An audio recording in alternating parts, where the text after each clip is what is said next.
Oke teman-teman, pada kali ini kita akan melakukan pengujian sistem. Pada kali ini kita akan menguji sebuah web yang bernama Apotek Corona ini. Ini website sederhana yang sudah kita hosting. Pertama-tama kita coba untuk melakukan pengujian pada halaman login. Yang pertama adalah kita memasukkan username dan password itu kosong atau tidak ada sama sekali, dengan harapan tidak ada yang bisa masuk ke halaman admin. Kita coba teman-teman, dan ternyata masih ada batasannya sehingga kita bisa nyatakan ini valid. Selanjutnya untuk halaman username, di halaman login di bagian username kita kasih, tapi di halaman password kita kosongi, atau di bagian password kita kosongi, dengan harapan masih sama, itu tidak bisa masuk ke halaman admin. Nah, kita coba dan masih berhasil ya teman-teman, masih ada penghalangnya dan kita nyatakan valid. Selanjutnya untuk username admin dan passwordnya kita tulis salah atau tidak ada di database atau tidak sesuai, dengan harapan kita masih gagal atau tidak bisa masuk ke halaman admin. Kita coba ya teman. Nah, dan ternyata masih ada batasannya yang menunjukkan kalau ini tidak bisa masuk ke halaman admin. Kita nyatakan valid. Oke, kali ini kita akan melakukan uji coba keamanan sistem dengan melakukan brute force attack. Pada kali ini saya akan menggunakan brute suite sebagai alat untuk melakukan brute force pada web kita yang sedang kita uji.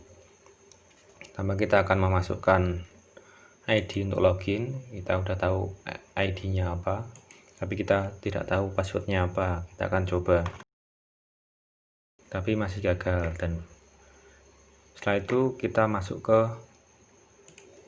halaman brute suite. Pada kali ini kita akan mencoba mengintercept dari kita login tadi. Setelah kita intercept, kita langsung ke forward ya, kita forward tadi, kita forward. Lalu setelah kita forward, kita cek di HTTP story. Nah, kita cari yang kita login tadi ya, ini nama website kita yang kita uji. Ini halaman postnya, bisa kita send to intruder.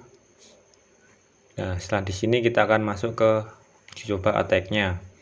Ini kita ada posisi kita, ini targetnya kita, ini portnya, ini langsung otomatis ke direct dari sistem. Dan di sini adalah bagian ID-nya, ini adalah bagian passwordnya. Kita clear dulu. Nah, kita clearkan tanda ini kan. Untuk kasus ini kita sudah tahu ID-nya tapi belum tahu passwordnya itu apa. Untuk itu kita coba cek di sini. Nah, kita sini kita tambahkan tanda sebagai pengingat kalau ini adalah passwordnya yang akan kita serang. Selanjutnya kita masuk ke payload. Ini langsung kita masukkan kita pakai yang root time agar kita bisa masukkan file untuk melakukan brute force attack pada passwordnya. Kita langsung pilih file saja. Kali ini saya sudah menyediakan filenya, kita langsung open saja. Selanjutnya kita langsung start, langsung oke. Nah, setelah itu akan muncul ini aplikasi brute suite ini sedang mencoba melakukan login ke halaman apotek ini dengan cara melooping semua kemungkinan yang akan terjadi. Dapat dilihat kemungkinan yang akan terjadi, dan ini menandakan kalau keamanan dari website tersebut tidak aman. Karena apa? Karena di website ini tidak ada sistem blok jika kita melakukan request login secara berterusan dengan akun yang sama. Oke, pada kali ini kita akan melanjutkan dengan menguji halaman login menggunakan SQL injection. Pada kali ini kita menggunakan SQL map. Untuk pertama-tama kita bisa masuk ke CMD-nya. Setelah kita masuk ke SQL map kita. Saya menyimpannya di C. Nah, setelah masuk kita bisa lihat isi dari SQL map dulu. Selanjutnya kita dapat melakukan run SQL map.py. Ya, setelah di run maka akan muncul tampilan seperti ini yang menandakan SQL map kita siap digunakan. Lalu kita melakukan injeksi.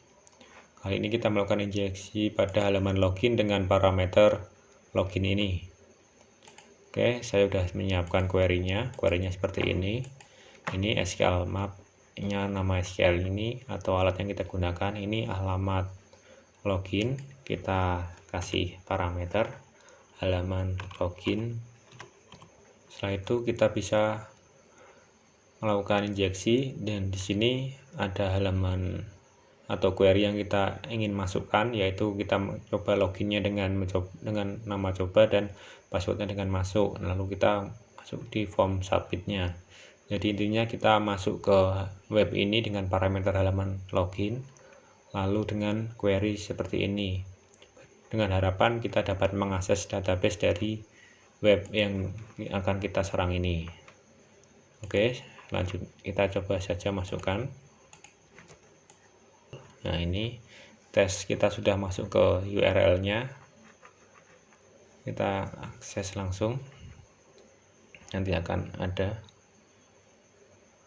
Nah, kita akan muncul ini parameter peringatan. Pos parameter login ini tidak bisa diinjek, berarti halaman login ini sudah secure atau tidak bisa diakses. Pada pengujian stress test, kami menggunakan JMeter. Pertama, tambahkan thread group dengan user sebanyak 25.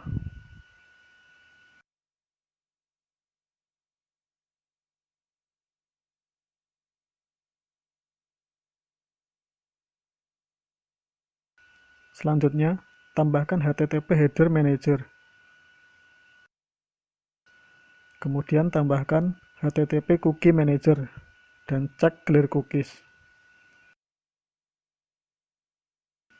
Kemudian tambahkan HTTP request default dan masukkan URL-nya. Kemudian tambahkan HTTP request. HTTP request yang pertama digunakan untuk mengunjungi halaman login.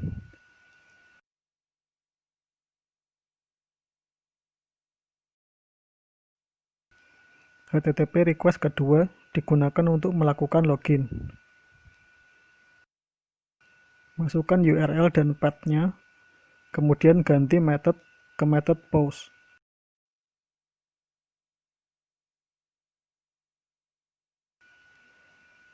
Tambahkan juga parameternya. Pada website ini, parameternya adalah username dan password. Kemudian isi dengan akun admin.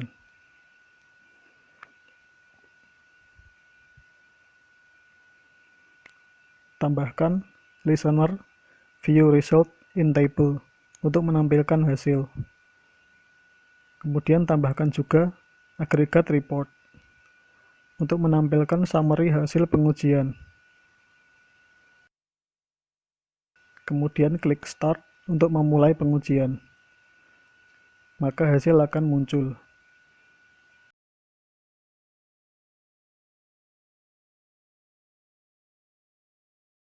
Di sini saya akan mendemokan tes error Gesi. Tes ini dilakukan untuk mencari kemungkinan error pada sebuah program. Pertama kita akan masuk ke bagian menu transaksi. Kemudian kita cari produk yang ingin kita pilih. Kemudian kita tambahkan produknya. Kemudian pada bagian detail transaksi, kita input secara acak dengan memasukkan angka dan simbol. Kemudian kita proses. Setelah diproses, kita dapat melihat error yang terdapat pada bagian jumlah bayar. Pada bagian jumlah bayar ternyata tidak bisa diinput dengan simbol ataupun huruf. karena tipe datanya merupakan integer. Jadi hanya bisa diinput dengan angka saja. Kemudian inputan pada nomor telepon ternyata valid. Walau data yang dimasukkan berupa simbol dan huruf, harapannya pada bagian nomor telepon hanya bisa diinput dengan angka saja, dan akan menampilkan notifikasi error apabila diinput secara acak. Di sini saya melakukan whitebox testing dengan menggunakan tool Catalan Studio. Di sini saya menguji di bagian edit harga atau edit barang di apotek. Yang pertama buat project, kemudian klik record web.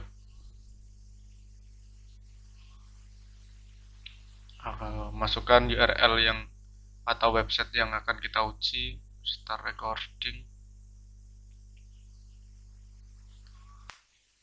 Masukkan username password. Login.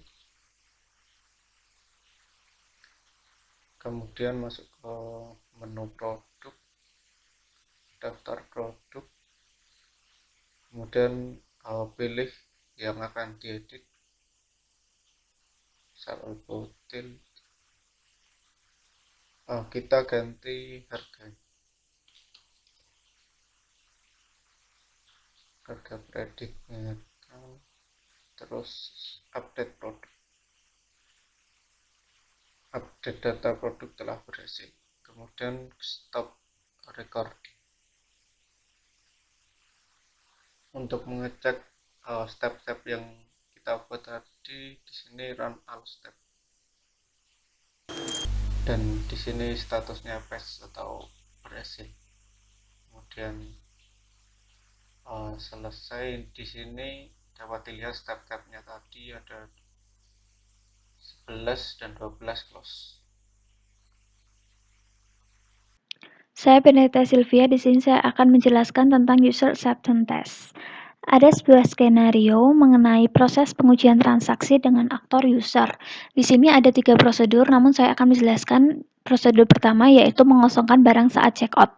Data masukannya adalah hanya mengisi bagian nama, nomor HP, dan jumlah pembayaran.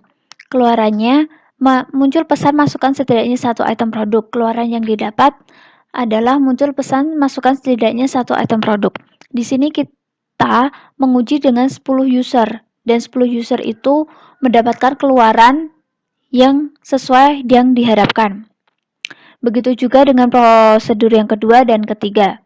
Hasilnya 10 user yang melakukan tes, 10-nya keluaran yang didapatkan sesuai dengan keluaran yang diharapkan. Selanjutnya adalah pengujian berdasarkan aktor admin dengan deskripsi pengujian proses input barang. Di sini juga ada 3 skenario, 3 prosedur yang saya akan jelaskan. Yang pertama yaitu mengisi semua form input barang. Data masukannya adalah mengisi nama barang, harga tunai, harga kredit, dan satuan, mengisi semuanya. Keluaran yang diharapkan adalah barang yang ditambahkan dalam daftar produk. Jadi barang yang diinput ditambahkan dalam daftar produk. Keluaran yang didapat adalah barang yang diinput ditambahkan dalam daftar produk. Kesimpulannya adalah diterima. Begitu juga dengan prosedur yang kedua dan ketiga. Ini hasilnya. Jadi ini semuanya diisi dan hasilnya vitamin C ditambahkan dalam daftar produk. Selanjutnya adalah kuesioner atau angket. Di sini ada kuesionernya dengan 3 variabel dan 8 pertanyaan. Berikut bobot nilai jawaban berdasarkan skor yang ditetapkan dapat dihitung sebagai berikut. Lalu akan dihitung presentasinya dengan rumus P sama dengan F per N dikali 100%. P adalah presentasi, F frekuensi jawaban, dan N adalah jumlah responden. Presentasenya 315 dibagi 500 dikali 100%, hasilnya 63%.